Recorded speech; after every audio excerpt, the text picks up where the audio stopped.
আসসালামু আলাইকুম প্রিয় দেশবাসী, আপনারা নিশ্চয়ই অবগত আছেন যে আমরা কিন্তু আবারও পুনরায় আমাদের বাংলাদেশকে, আমাদের মাতৃভূমিকে স্বাধীন করতে পেরেছি। আর এই স্বাধীনতার পিছনে যাদের অবদান সবচেয়ে বেশি তারা কিন্তু আমাদের সমন্বয়করা। আর এই বিজয়ের পরে আমাদের একজন সমন্বয়ক এই বিজয় নিয়ে কি বললেন সেটাই আমরা আজকের এই ভিডিওতে শুনবো। চলুন আজকে আমরা সমন্বয়ক সার্জিস আলমের কিছু কথা শুনে নেই।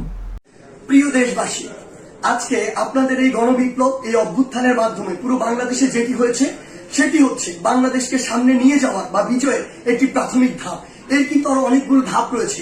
এটির চূড়ান্ত পর্যায়ে যাওয়ার পূর্ব পর্যন্ত আমাদেরকে প্রত্যেকটি স্টেপ অনেক চিন্তা করে ফেলতে হবে।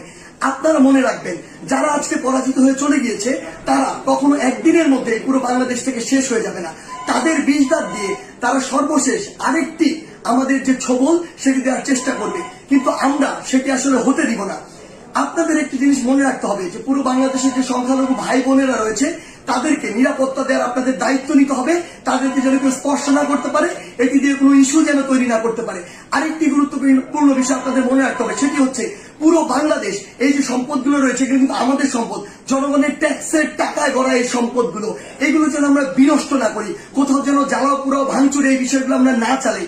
কারণ দিন শেষে আবার আমাদের ট্যাক্সের টাকায় এগুলো আবার পুনঃপ্রতিষ্ঠা করতে হবে। বাংলাদেশ অর্থনৈতিকভাবে এখন কিন্তু ভালো অবস্থায় নেই, সেখানে এগুলো আবার গড়ে তুলতে আমাদের অনেক বড় একটি সাফারিং এর মধ্যে দিয়ে যেতে হবে। সেই জায়গায় আপনাদের প্রতি অনুরোধ, আমাদের এই কাজগুলো আমাদেরকে রিপ্রেজেন্ট করে। তাই কেউ কোন একটি কাজ করেছে, অপকর্ম করেছে, বাংলাদেশে পশুর মতো অনেক কাজ করেছে, ফ্যাসিজম করেছে, যা ইচ্ছা তাই করেছে, আমরাও সেটি করতে পারি না। যদি করি তাহলে তাদের সাথে আমাদের পার্থক্য থাকে না, বরং আমরা দেখিয়ে দিব যে কিভাবে আগামীর বাংলাদেশকে বিনির্মাণ করা যায়। আপনাদের কাছে আমাদের প্রাণের অনুরোধ, আমাদের এই সম্পদগুলো, রাষ্ট্রীয় সম্পদগুলো আপনারা রক্ষা করুন, ভাঙচুর জ্বালাও পোড়াও থেকে আপনারা দূরে থাকুন। আমাদের যারা মিডিয়া কর্মী ভাই বোন রয়েছে তাদেরকে আপনারা সহযোগিতা করুন। সর্বোপরি আমাদের ওই চূড়ান্ত বিজয়ের পর্যায়ে যাওয়ার পূর্ব পর্যন্ত প্রত্যেকটি স্টেপ ইমোশন দিয়ে নয়, চিন্তা করে ফেলুন। ধন্যবাদ।